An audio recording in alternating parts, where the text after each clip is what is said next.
जय श्री श्याम दोस्तों, आस्तिक कहानियों में आपका स्वागत है। दुर्गा सप्तशती, तीसरा अध्याय। जय माता की। ऋषि बोले, महाअसुर चिक्षुर सेनापति ने जब यह देखा कि सेना तो इस प्रकार मारी जा रही है, तब उसे बड़ा क्रोध उत्पन्न हो गया। वह स्वयं भी अंबिका के साथ युद्ध करने निकल पड़ा। युद्ध में जाकर उसने देवी जी पर बाणों की इस प्रकार वर्षा की जैसे मेघ सुमेरु पर्वत की चोटी पर जाकर जलधारा बरसा रहा हो। तब देवी ने उसके बाण समूह को खेत में ही काट दिया। फिर बाणों द्वारा उसके सारथी घोड़ों को मार डाला। फिर झटपट उसका धनुष और ऊंची लहराती ध्वजा काटकर गिरा दिए। जब उसका धनुष कट चुका, तब अपने बाणों से उसके अंक बींध डाले। जिसका सारथी एवं घोड़े मर चुके थे और धनुष कट चुका था, तब वह बिना रथ के पैदल तलवार ढाल लेकर देवी के रथ की ओर दौड़ा। तेज तलवार से सिंह पर जाते ही प्रहार कर दिया। फिर देवी जी की वाम भुजा पर जोर से प्रहार किया। हे राजन, ज्यों ही उसकी तलवार देवी की भुजा पर पड़ी, त्यों ही टूट गई। फिर असुर ने क्रोध से आंखें लाल करके शूल पकड़ लिया। भद्रकाली जी पर उस दैत्य ने शूल डाल दिया। वह शूल इस प्रकार चमकता जैसे कि आकाश से सूर्यमंडल गिर रहा हो।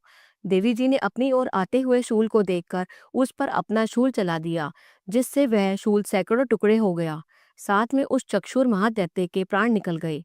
जब महिषासुर का बलवान सेनापति मारा गया, तब देव शत्रु चामर हाथी पर बैठकर आ गया और आते ही उसने अंबिका देवी पर शक्ति का प्रहार किया। श्री देवी जी ने हुंकार द्वारा ही तेज हीन कर उसे जमीन पर गिरा दिया। अपनी शक्ति को गिरा हुआ देखकर चामर को बड़ा क्रोध आ गया। उसने पुनः शूल का प्रहार कर दिया। शूल को भी देवी जी ने बाणों द्वारा उछाल डाला। तब सिंह उछलकर हाथी के मस्तक पर चढ़ बैठा। फिर दैत्य के हाथ भुजा युद्ध करने लगा। वे दोनों परस्पर लड़ते लड़ते उस पर हाथी से नीचे पृथ्वी पर आ गिरे और भयंकर प्रहारों से परस्पर युद्ध करने लगे। तब बड़े वेग से सिंह ऊपर को उछला और ऊपर आकाश से नीचे की ओर गिरते गिरते पंजों के प्रहार से दैत्य चामर का सिर धड़ से अलग कर डाला। देवी जी ने शिला एवं वृक्ष आदि से युद्ध में उदग्र को मार डाला। फिर कराल को भी दांतों, मुक्का एवं थप्पड़ों के द्वारा मार गिराया। क्रोध में परिपूर्ण देवी ने गदा की चोटों से उद्यत को चूर चूर कर दिया। भिंदीपाल शस्त्र द्वारा, वाशकल तथा बाणों द्वारा अंधक एवं ताम्र को मारकर यमधाम भेज दिया।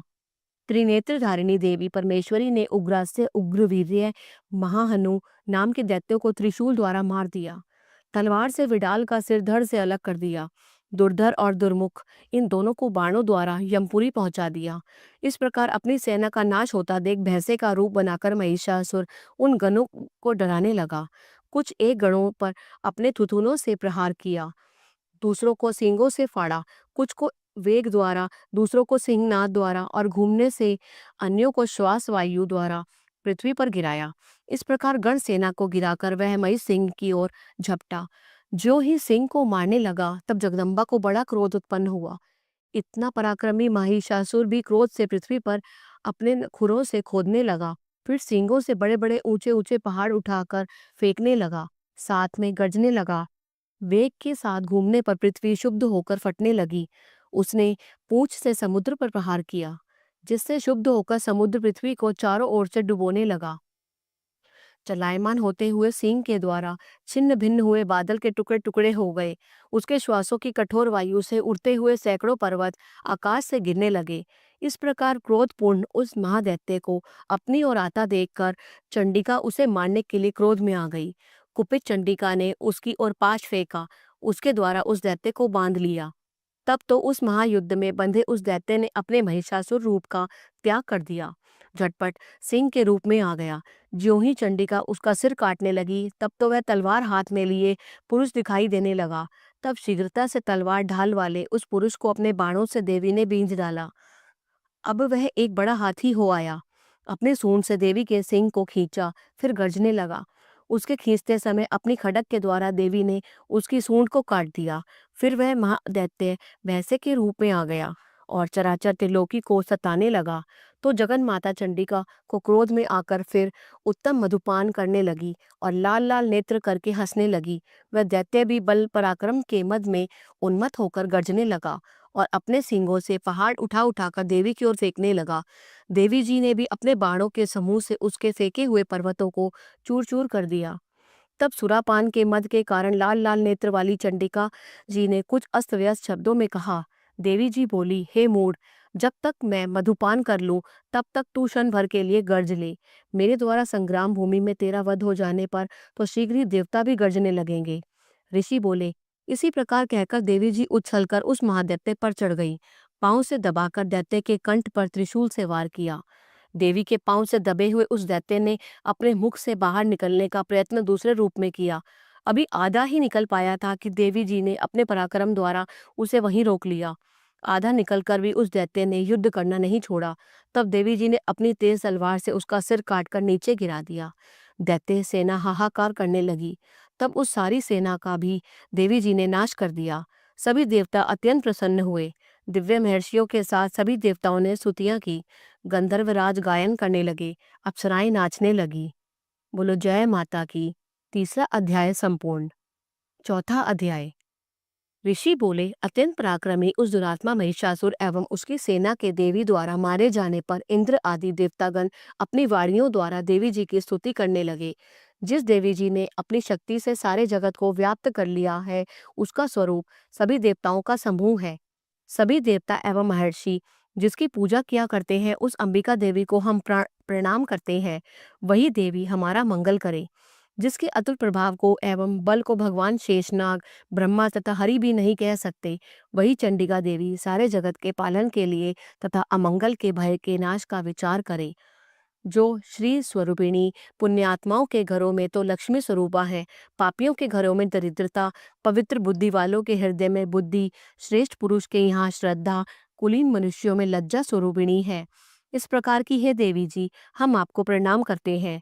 हे भगवती, आप विश्व का पालन करें। हे मातेश्वरी, आपके इस अचिंत्य रूप का, असुरों के क्षय करने वाले आपके महान पराक्रम का एवं देवता तथा असुरों के सामने संग्राम में किए गए आपके अद्भुत चरित्रों का वर्णन हम किस प्रकार कर सकते हैं। हे भगवती, आप संपूर्ण जग का कारण हो। सत्व रज तम इन तीनों गुणों वाली होते हुए भी आप अज्ञेय हो। दोषों के कारण हम लोग आपको जान ही नहीं सकते। हम तो क्या विष्णु शिव आदि भी आपको पार नहीं पा सकते। आप सबकी आश्रय हो एवं आप आद्या, अव्याकृता, पराकृत प्रकृति और हे देवी जी, सभी यज्ञों में जिसके उच्चारण करने से सभी देवता तृप्त हों, आप ऐसी अचिंत्य महाव्रत स्वरूप हो। और संपूर्ण दोषों से रहित इंद्रियों को वश में करने वाले, तत्व को ही सार जानने वाले मोक्षार्थी मुनिजन जिसका अभ्यास करते हैं, वह देवी भगवती पराविद्या आप हो। आप शब्द स्वरूपा हो। परम पवित्र ऋग्वेद, यजुर्वेद एवं मनोहर उद्गीत के पदों के पाठ से युक्त सामवेद का आप निधान हो। वेद त्रयी देवी हो। 6 गुणों से संपन्न आप भगवती हो। सभी शास्त्रों का ज्ञान कराने वाली हे देवी, आप मेधा हो। दुर्गम संसार रूप सागर से पार उतारने वाली नौका रूप दुर्गा हो। आप असंग को, कैटब दैत्य के शत्रु विष्णु के वक्ष स्थल पर निवास करने वाली आप लक्ष्मी स्वरूपा हो एवं चंद्रमा को मस्तक पर धारण करने वाले भगवान शंकर के सम्मानित आप गौरी हो। यद्यपि आपका मुख सुंदर तथा परिपूर्ण चंद्रमा के बिंब का अनुकरण करने वाला एवं निर्मल मंद मुस्कान से शोभित है, इस प्रकार के निर्मल मंद मुस्कान से शोभित चंद्रमुख को देखकर क्रोध से परिपूर्ण महिषासुर ने झट ही आप पर प्रहार किया। यह एक अद्भुत बात है। उससे भी अति अद्भुत एवं विचित्र बात तो यह है कि जब वह मुख क्रोध से युक्त था, उदय होते हुए चंद्रमा की भांति लाल लाल था, तनी हुई बोहों अति विकराल थी। ऐसा देखकर महिषासुर ने अपने प्राण तुरंत वहीं पर नहीं छोड़ दिए। भला कौन ऐसा प्राणी है जो क्रोधी यमराज को भी देखकर भी जीवित रह सके। हे देवी जी, आप प्रसन्न हो। सर्वदा उन्नति दाता देवी जी, आप जिन पर प्रसन्न हैं, वे ही सभी देशों में आदर पाते हैं, उन्हें ही धन तथा यश मिलता है। हे देवी, आपकी कृपा द्वारा ही पुण्यात्मा पुरुष सभी धर्म संबंधी कार्य प्रतिदिन किया करता है। आपकी कृपा से उसे स्वर्ण लाभ होता है। इसी कारण आप तीनों लोकों में फल देने वाली हो। आपसे बढ़कर और कौन है। सबके लिए उपकार करने वाली हो। आप सर्वदा दयामयी हो। इन राक्षसों के वध करने से जगत सुखी हो। ये राक्षस कभी नरक के लिए चिरकाल तक भले ही पाप करते रहे हों, संग्राम में इनका वध आपने इसलिए किया कि मुझसे मारे हुए ये स्वर्ग चले जाएं। यही मन में रखकर हे देवी, आप पापियों का वध करती हो। आप असुरों को केवल देखने मात्र से भस्म क्यों नहीं करती? शत्रुओं पर शस्त्रों का प्रहार क्यों कर दिया करती हो? इसका भी कारण है, क्योंकि शत्रुघ्न मेरे शस्त्रों से मरकर पवित्र होकर उत्तम लोकों में पहुँचे। इस प्रकार आपके यह विचार अत्युत्तम है। आपका शील स्वभाव दुराचारियों के दुष्ट स्वभाव को निवृत्त करते वाला है और आपका रूप अचिंत्य है। उसकी अन्य किसी के साथ तुलना ही नहीं हो सकती। आपका पराक्रम तो देवताओं के पराक्रम को नाश करने वाला और दैत्यों का नाश करने वाला है। इसी प्रकार आप शत्रुओं पर भी दया किया करती हो। आपके पराक्रम की तुलना हे देवी किसके साथ हो सकती है? आपके रूप भी तो परम मनोहर है, परंतु शत्रुओं को भयदायक है। हे वरदायिनी, त्रिलोकी भर में यह आप में ही दिखाई देते हैं। हे देवी जी, शत्रुओं का नाश करके इस सारी त्रिलोकी की आपने रक्षा की। संग्राम भूमि में उन दैत्यों का विनाश करके उन्हें स्वर्ग में पहुंचा दिया और वहां हमारा भय भी दूर कर दिया, जो कि हमें उन्मत्त दानव डराया करते थे। हे माता, आपको नमस्कार है। हे देवी, हमारी शूल से रक्षा करें। हे अंबिके, खड़ग द्वारा हमारी रक्षा करें एवं घंटा के शब्द तथा धनुष की टंकार से भी हमारी रक्षा कीजिए। हे चंडिके, पूर्व पश्चिम दक्षिण में हमारी रक्षा करें। अपने त्रिशूल को घुमा घुमा कर उत्तर में हमारी रक्षा कीजिए। ऋषि बोले। इस प्रकार देवी जी की देवताओं ने स्तुति की और नंदन वन में उत्पन्न हुए फूलों तथा गंध चंदन आदि से जगत की माता की उपासना की। सभी देवताओं ने भक्ति पूर्वक दिव्य धूपों द्वारा अर्चना की। तब देवी प्रसन्न मुख होकर उन देवताओं से बोली, हे सभी देवताओं, अपनी अभिलाषा के अनुसार आप सब हमसे वर मांगो। देवता बोले, हे भगवती, आपने तो हमारी सभी कामनाएं पूर्ण कर दी। कुछ भी बाकी नहीं। हमारे इस महिषासुर शत्रु का आपने वध कर दिया। फिर भी यदि प्रसन्नता पूर्वक हमें वर देना चाहती हो तो हे माता, यह वर दीजिए कि जब भी हम आपकी स्मरण करें तब तब आप हमारी बड़ी बड़ी आपत्तियां आप दूर करें। हे प्रसन्न वदने मातेश्वरी, जो भी मनुष्य इस स्तुतियों द्वारा आपकी स्तुति करे उसे वित्त रिद्धि वैभव दीजिए। हे अंबिके, हम पर सदा प्रसन्न रहिए। ऋषि बोले, राजन, जब देवताओं ने अपने तथा जगत के कल्याण के लिए इस प्रकार वर मांगा तब उन्हें तथास्तु कहकर भद्रकाली अंतर्ध्यान हो गई। हे राजन, पूर्व काल में तीनों लोकों का हित चाहने वाली देवी का देवताओं के शरीर से जैसे प्राकट्य हुआ वह सारी कथा मैंने कह सुनाई। जय माता की। चौथा अध्याय संपूर्ण। पांचवा अध्याय। ऋषि बोले, प्राचीन समय में शुंभ निशुंभ दोनों असुरों ने बल के मध्य में आकर इंद्र का त्रिलोकी का राज्य और यज्ञों के भाग छीन लिए। उन्हीं दोनों ने सूर्य, चंद्रमा, कुबेर और वरुण का अधिकार पा लिया। वायु एवं अग्नि का काम भी वे ही करने लगे। देवताओं को तो अपमानित, पराजित एवं राज्य भ्रष्ट करके स्वर्ग से निकाल दिया, जिनके अधिकार उन दोनों असुरों ने छीन लिए थे। वे सभी पराजित देवता पराजित देवी का स्मरण करने लगे कि उस देवी ने तो हमें वर दिया हुआ है कि आपत्ति काल में मेरा स्मरण करने पर तुम्हारे महान संकट तत्क्षण में दूर कर दूंगी। यही वरदान विचार कर पर्वतराज हिमालय के पास सभी देवता पहुंचे। वहां देवी भगवती स्तुति करते हुए देवता बोले, देवी एवं महादेवी को नमस्कार हो। शिवा को सदा नमस्कार हो। प्रकृति भद्रा को नमस्कार हो। हम संयम उस भगवती को प्रणाम करते हैं। रुद्र रूप को नमस्कार हो। नित्य स्वरूपा गौरी एवं धात्री को नमो नमः हो। ज्योत्सना रूपिणी चंद्र स्वरूपा एवं सुखमयी को निरंतर नमो नमः। प्रणाम करने वालों की उन्नति करने वाली सिद्धि स्वरूपा को नमस्कार हो। दैत्यों की लक्ष्मी राज्य लक्ष्मी शिव शंकर पत्नी माता जी को नमो नमः हो। दुर्गा संकट के पार कराने वाली दुर्गपारा सार रूप सारा सर्वकारिणी ख्याति कृष्णा धूम्रा देवी को निरंतर नमस्कार हो। अत्यंत सुंदर एवं अत्यंत भयंकर रूप उस देवी को बार बार प्रणाम हो। जगत की प्रतिष्ठा रूपाकृति देवी को नमो नमः हो।